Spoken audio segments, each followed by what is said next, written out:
Hello everyone, this is Lost1279 here with my first video in a little over a year. And I'll just give you my thoughts on WrestleMania 34 that just wrapped up not too long ago. So it's about midnight where I am. So I'm just going to give you a quick rundown of all the matches and how they went and my thoughts on those matches.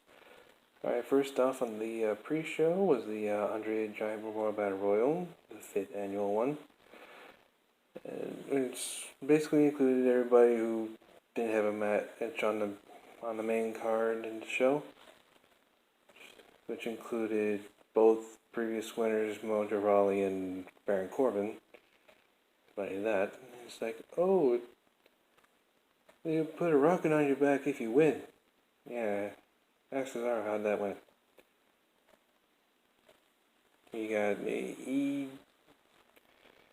I'll talk about him later. Alright, so that match went okay for a battle royal. I mean, a bunch of people falling out of the ring one at a time. A few good spots, like Goldust had Shattered Dreams for both Dolph Ziggler and Ty Dillinger. That actually didn't work out so much because he got eliminated like right after he got tied. Then he was going for Dolph, then he got pushed out. Sorry, just trying to get my thoughts together. But then it was down to the final three were, of course, Corbin, Rawley, and Matt Hardy, surprisingly. Then they started picking on Matt Hardy a bit and started beating him down. And how did Mojo get eliminated? I'm trying to remember. Oh yeah, it was Wyatt who showed up.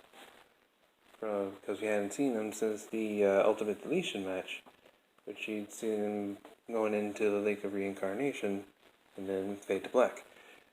But he comes back here with his own classic boop, boop, boop, boop thing, and then he helps out Wyatt. He dumps Rawley over the rope, then he eats the end of days with Corbin, but then Hardy takes Corbin out. In the end, Hardy actually won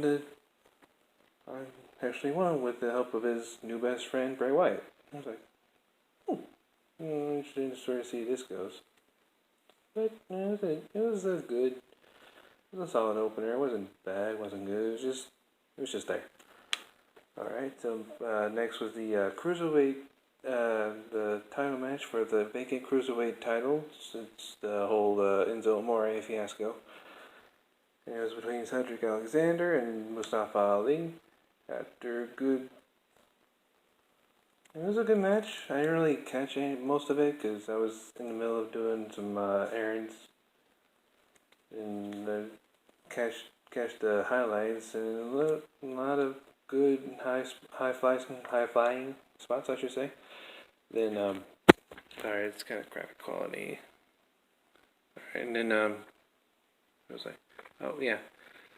Then a lot of high spots, like a couple Spanish flies, one off the top row from Ali, and then actually Mustafa Ali hit him with 3 finishers in a row, kicked out of all of them. So you pretty much knew that after the third one, after the third one, he had put his foot on the rope. It was like, if you learn anything from video games, you learn that if you hit a finisher off the top rope and the guy's like right next to the ropes, you pull the guy away from the ropes and then pin him. Come on. But anyway, then after that, Cedric hit him with the lumbar check and then won.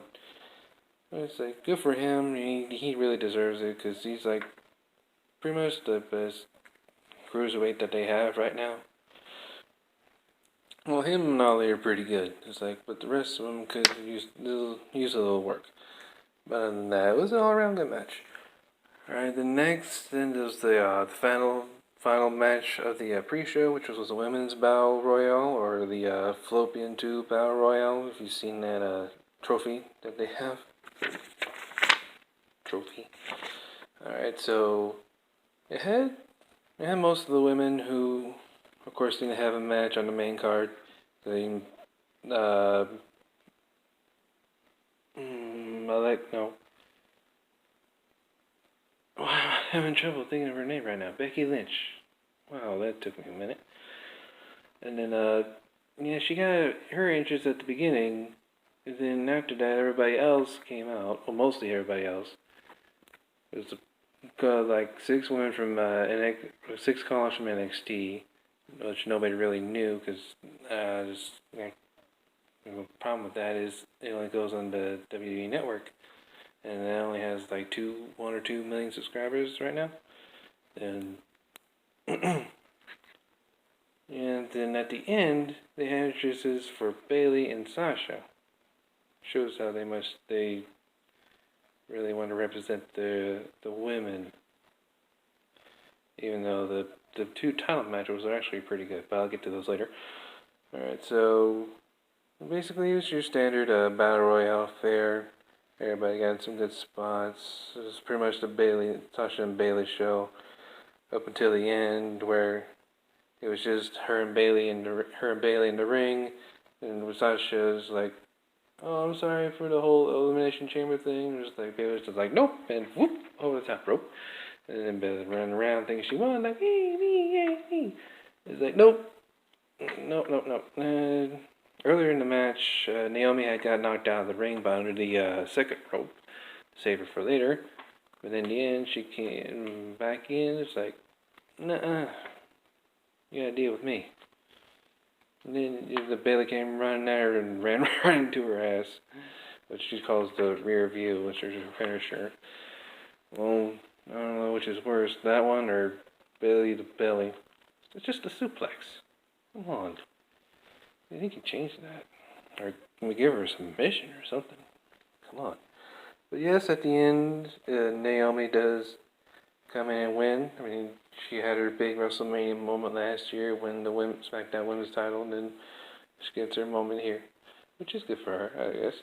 I mean, no, it is good for her. But she's one of the better performers on SmackDown right now.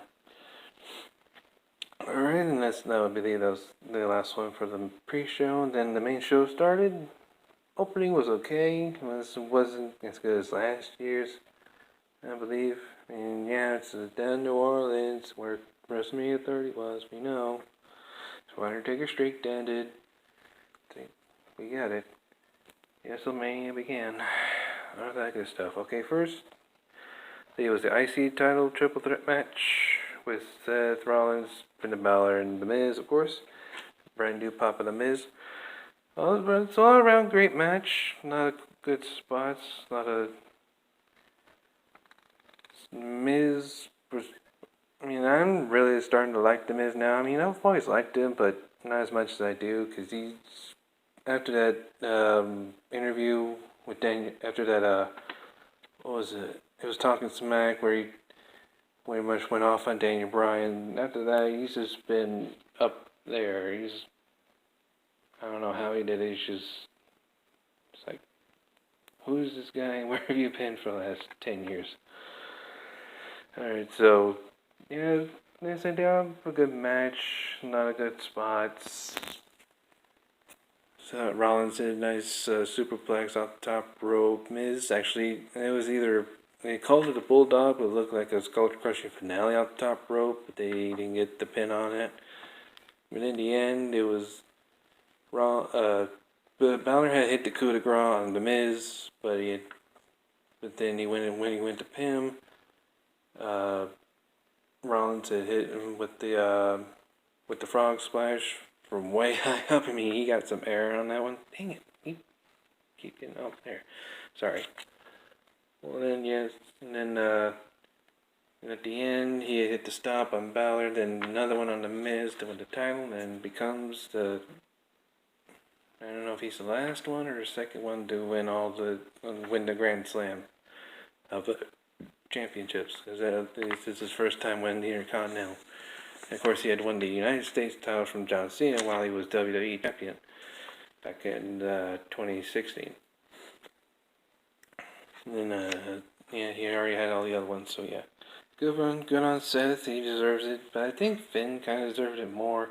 I mean, he only had a taste of a title since he's been up at the main roster, because that was because of Seth and this damn buckle bomb bullshit.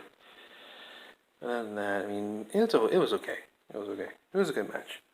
Alright, this was one of the ones I didn't really catch because I was in the middle of cooking. No, I was in the middle of cooking. I was trying to charge my phone. It wouldn't charge, so I ended up missing the whole damn thing. But all in all, the streak is over. Shame. I mean, they build her up and build her up and build her up over like 3 or 4 years, and then just make her lose to Charlotte. Sorry, I thought I heard something. It's like I really didn't catch the match, but I know she won. Charlotte won, ended up winning with the figure eight. But I heard there were some pretty good spots in there too. Like Charlotte hit like a Spanish fly from out the top rope, I believe, or one of her moonsaults like she always does. Yeah. Okay. Then in the end, she made Asuka tap out with the figure eight. It's like, really? It's like those.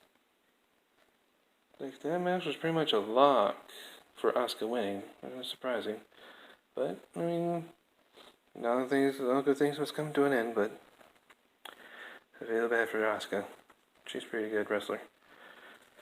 Okay, moving on to the United States title Fatal 4-Way with Randy Orton, Jinder Mahal, Rusev, and Bobby Roode. This is one of the other ones I didn't really catch. I caught the end of it, where the finisher, which is, yeah, so it's pretty much RKO's for everybody, including English, Rusev, Mahal, and I think Roode got one too, I'm not sure.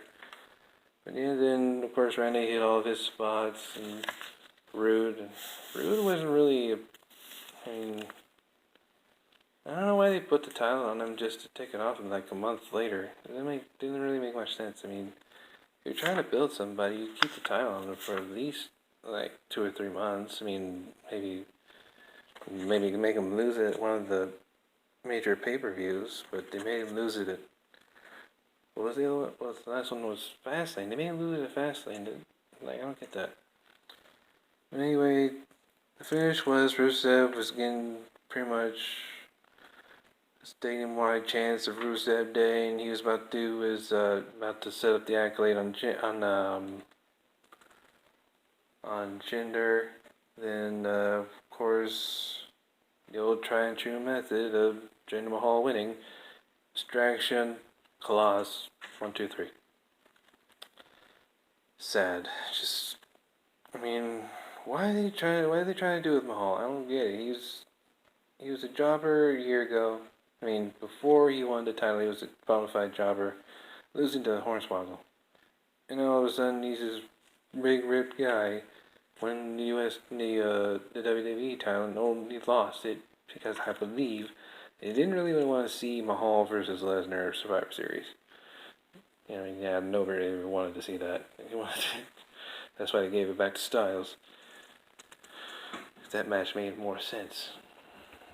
Lesnar would just say Mahal alive, like it did Reigns. But we'll get to that later.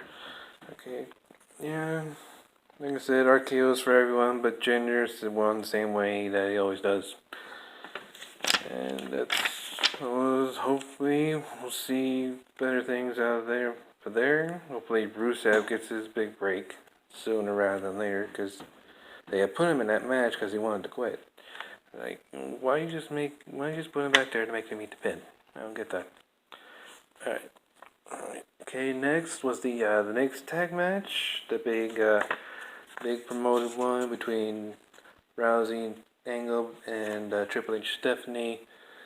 Of course, sorry, getting off track.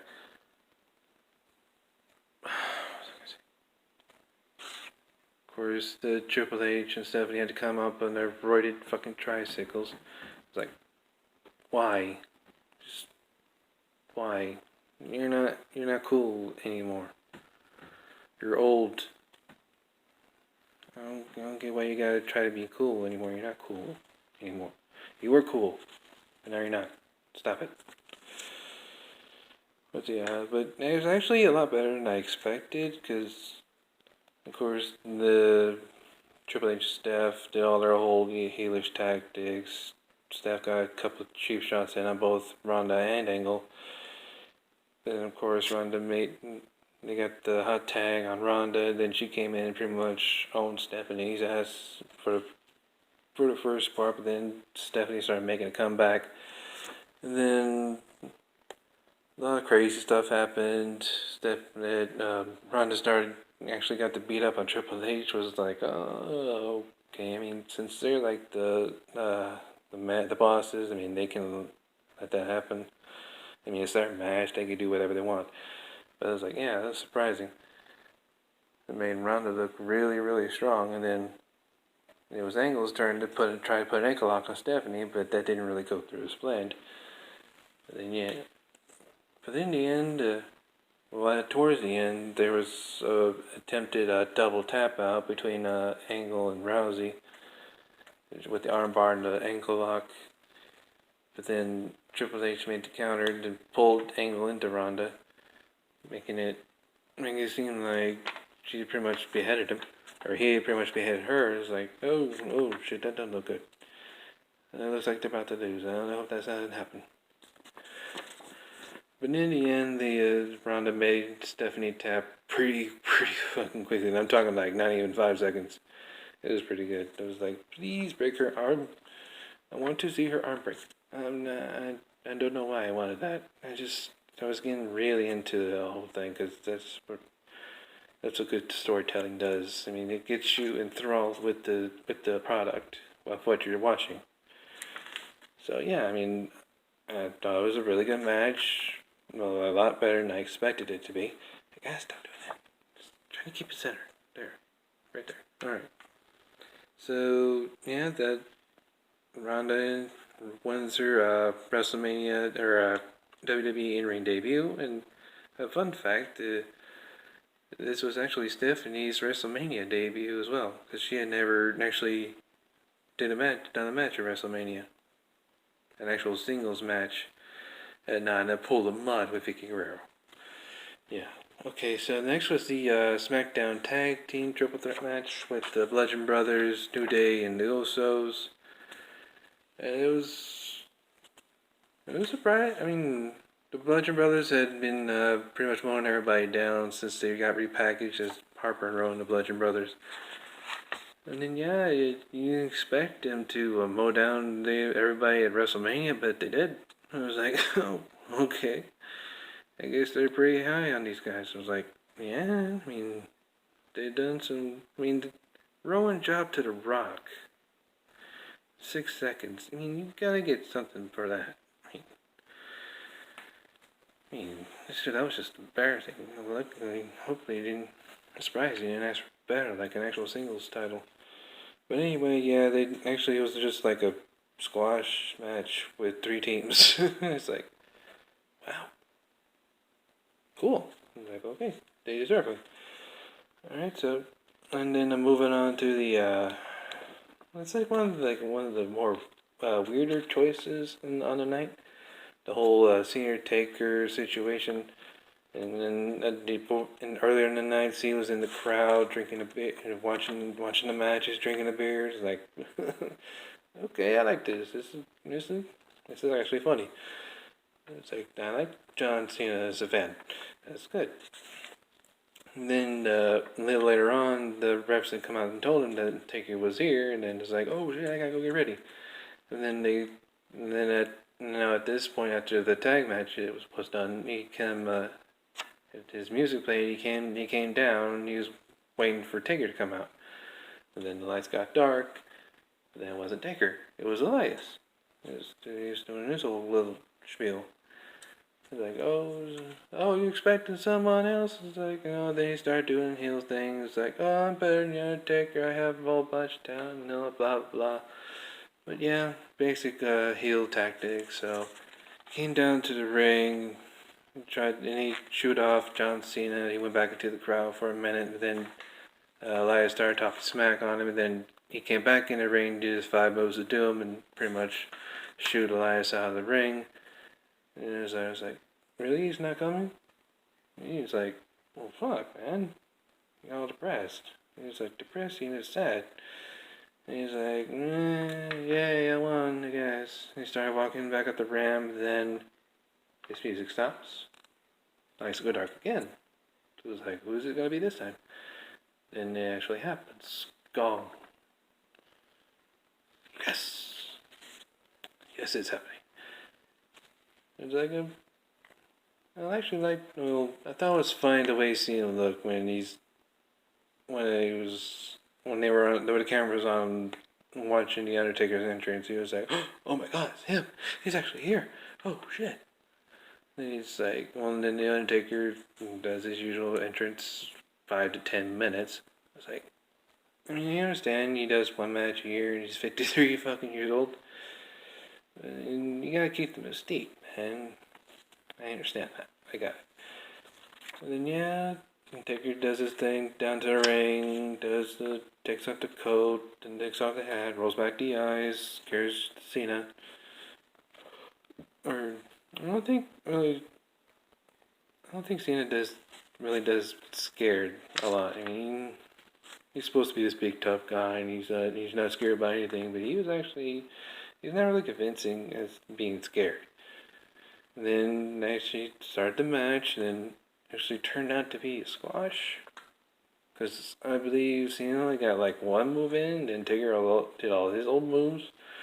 I'm talking old school, the big boots, everything, choke slam, all that stuff. Then tombstoned him, then 1, 2, 3, he won. I was like, did John Cena just get squashed at WrestleMania? I mean, I don't know which was worse, this or when the time he got mauled by Brock Lesnar. I was like, okay, interesting. Let's see where this goes. Because they kept advertising for that greatest Royal Rumble thing in Saudi Arabia that's supposed to be happening. And they actually advertised that Cena's going to be taking on Triple H for some reason. And of course they had all seven all 7 titles, excluding the women's title, because it's Saudi Arabia.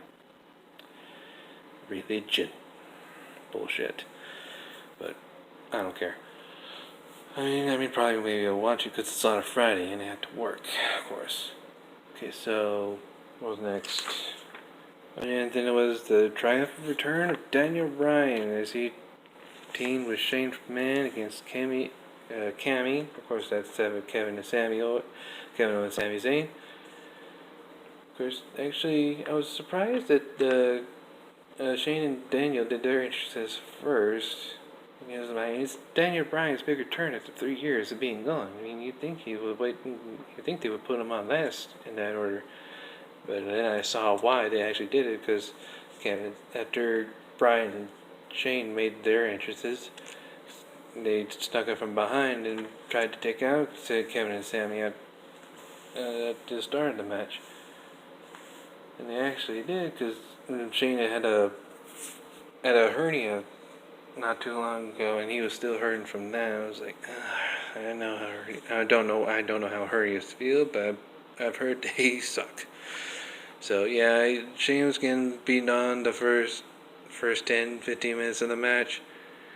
He's actually pulled off coast to coast with the hernias, and it was like, it's like, oh, okay, he's got some hops. He's still got hops for an old guy, old sweaty guy. Because he sweats a lot, more than usual. So it's like, that's concerning. Other than that, yeah, Daniel got the hot tag after he broke up a pin from Kevin Owens.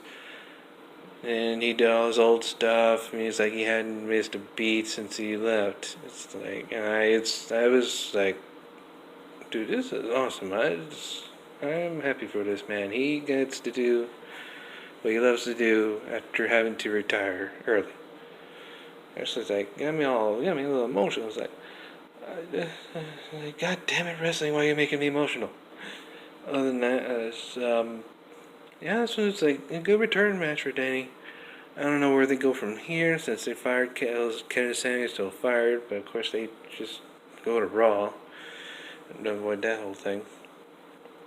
But then they'd be missing out on Kevin Owens and Sami Zayn. Like, who are they going to replace those guys? I mean, other others they have are, of course, Styles, Nakamura, Orton, and Rusev, and Mahal, Lou, and of course Bobby. And then they're making him a kind of a tweener. He's not really. He's more like a babyface than a heel, but he's a much better heel as you've seen down in NXT. I mean, why isn't he a heel yet? It just doesn't make sense. And of course, Orton is Orton. He does what he does. He's been there long enough, so they let him do what he wants. And they make the money, so win-win for them. Alright, yeah. I said Kevin and Sammy would probably going to Raw after this. So next, after that, was the women's title match for Raw between Nia Jax and Alexa Bliss. It was pretty much basically Nia got her revenge on all the bullying that Alexa did. It's like, oh, Be Star campaign. Now we gotta put this in an angle somewhere. Oh, now I do it for Nia because she's big. Really? I mean, Alexa's had that title for a while, so I understand. I mean, I don't understand Nia winning, but the story leading up to it is kind of lame. I mean, really? Bullying? Are you going with this? I mean, okay. I mean, I'm happy for Nia, because she pretty much squashed Alexa. Of course, she did all her heelish things. Like getting the thumbs to the eyes, that's the only way she got any offense in. It was cheating. Of course, she's freaking a little bug compared to Nia. It's like, you're gonna lose. You should just go ahead and lose. You know this. Well, the finish was it was like Nia said, I loved you. But then she picked him up, had her on her back, went up to the second rope, then dropped her ass on the Samoan drop. It was nice. Nice stamp on a good match. It was like, good job, Nia. You did good. And then I think there's a couple. Yeah, there's 3 matches left. It's a 14-minute. Oh, yeah, 14 in all on this night. Lasted over 7 hours. God, shit keeps getting longer and longer every year. And then next was of course, the dream match for the WWE title with Nakamura and Styles. It was good, but it was a little slower than I expected from these guys. I mean, I know Styles is getting up there in age, and Nakamura is a little bit younger than him, but so he's been kind of like, he's not as fast as he used to be, I think. I don't know what it is. It's like, it's changed, like, from what he was in NXT to what he is now. It's like a lot has changed. It's like, where's that guy down in NXT? Like, I like him, but I would like to have him up here now. I mean, but anyway, it was a good match. A little bit of callback to their New Japan match that they had a couple years ago with the forearm strikes back and forth. It was good. But then the only thing really got interesting up until the end, where Nakamura was going for the Kinshasa, but then got rolled up into a Styles Clash and won that way, which he never really does. I mean, he usually wins with the forearm, because that's more like an actual believable, lethal move. Like, it's a forearm coming at you from way up here. It's like, okay. Well, then afterwards they hugged it. I was like, "You're my bro." I was like, "Okay, I love you, man. Good match." I was like, "Yeah, I hear I can use a title. I'm gonna get down on knee like I'm gonna marry you." But then it goes, "Catch a bitch." Gets him in the ding dong. Starts stomping on him, getting him out of the ring.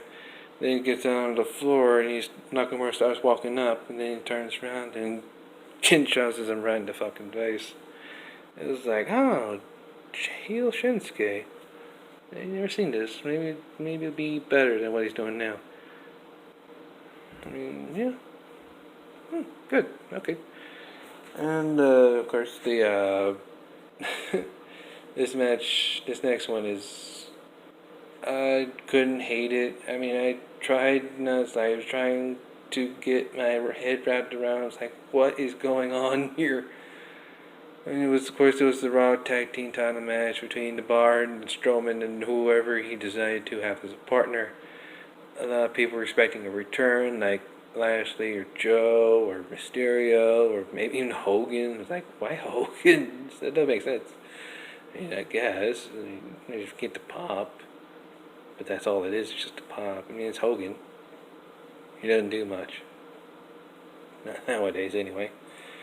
But no, Cesaro and Sheamus come down. They're doing the whole beat throwing thing that they do at the Mardi Gras every year.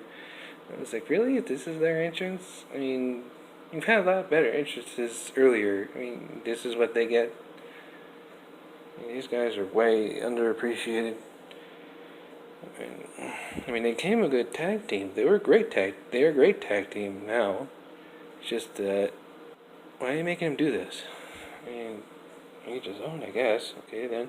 Alright, then Strowman comes out, runs off all the, I guess the side characters off the float that they were on. It runs, go roar, and they run down the ramp. Like, no, it's like, and he actually pushes the freaking, float off the damn platform, and then he goes down, and he's like, I bet you I want to know who's going to be my partner. I had a lot of thought about this, but it's like, well, my partner could be any one of you out here in the ring, out here in the Superdome. And then he walks out of the ring to look for a partner. So, what is happening? Then he keeps looking, he finds this kid, like 10, 11 years old, name's Nicholas. He's like, you, come with me. He's like, okay. And he comes down to the ring, he's like, this is my partner. Name's Nicholas. Go over there, Nicholas. I'm gonna win this match by myself now. And he actually does. He ends up winning the match by himself. He tags Nicholas in for like a quick second. He's like, nope, tags right back out. And then Ron comes back in, kicks their ass, and pretty much wins the match by himself. And it's like, whoa, no. I understand the feelings that people might have for this booking decision, but I just couldn't stop laughing. I was like, Ron just won the title with a 10-year-old. So like, oh my god, I cannot stop laughing. This is too funny. Oh, Braun Strowman, how has he changed so much from when he first started? It's like a complete 180. Oh, goddamn, that was funny. But I know they're probably gonna actually give him an actual partner on Raw, because you're not gonna get away with that for more than one day. Come on, man. I mean, you may be really hot with the fans right now, but you're not The Rock. You're not getting away that easily. All right. So yeah. Okay, and then this last one.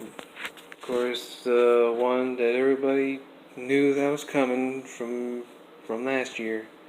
Roman Reigns, Brock Lesnar, Universal title. Everybody knew what was going to happen. But it didn't actually turn out that way.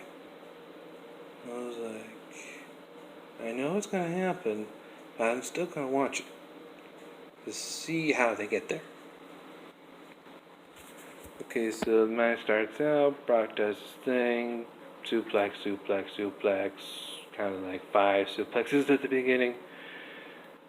Then Reigns barely gets any offense in. He's like, not even any of his mediocre stuff, his actual finisher stuff, like Superman punch, spears, like his main offense in this match.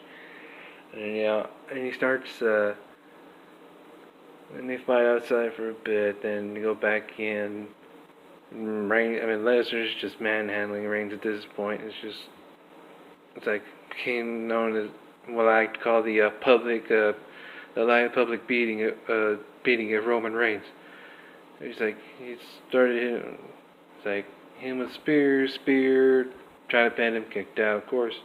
Then Lesnar starts trying to hit him with F5s, keeps kicking out. After like 4 F5s, he kicks out again. I was like, I know they're trying to build Roman Reigns to be this all-defeating hero, but come on, Taker only took 3, and Strowman took 1, and Joe took 1, didn't kick out. Reigns takes, I believe, 5 or maybe 6, because I know I seen 4. Then 1 was through a table. I don't know if he had caught him for the 6th one when he was trying to spear him again. Then he actually bloodied him up. He was like making even more of a beatdown. And I was like, Jesus Christ! And he loses after this. I was like, it's like,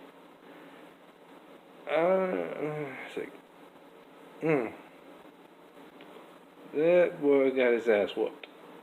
I mean, pretty much tried to cave his head in with his elbows, got him bloodied.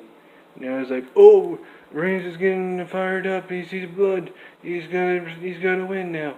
It's like, nope. Reigns did not win. Lesnar retains. He's not going to UFC. I don't believe. I mean, because if he lost, he would have been gone. But he didn't. He won, which was not what everybody was expecting. Everybody was expecting Reigns to win, which was pretty much the lock of the night. Reigns was going to win, Lesnar's going to leave. But then they tricked us. They pretty much pulled a 180, and then had Lesnar win after the 6th fucking F5. I was like, if this doesn't pin him, I don't know what will. I was like, yeah, then and then that was it. That was WrestleMania.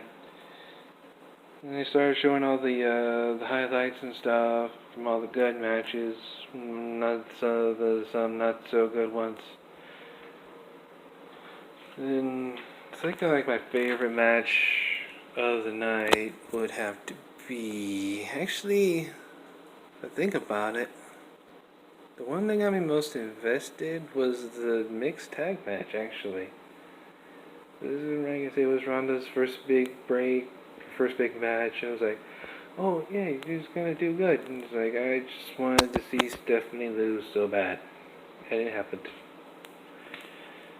And the problem is, I'm not going to be able to see what happens after WrestleMania on Raw.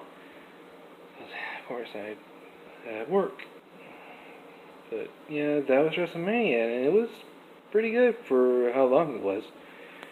I mean, some decisions were a little weird, but all in all, it was pretty good. It was good, passable. Like I say, like a B minus, maybe C plus. So yeah, there's my thoughts. Hope you enjoyed this. I mean, this is my first video in over a year, and you can see why. Because I haven't really had to take the opportunities to make any more videos. So, I mean, I hope you enjoyed this. Hope people will actually watch this one more than my what was in my last one. I know it was either 32 or 33 that I did. I think it's 32. And actually got like 40, 50 some odd views on that one. And it doesn't matter. So as long as people watch, I'm happy.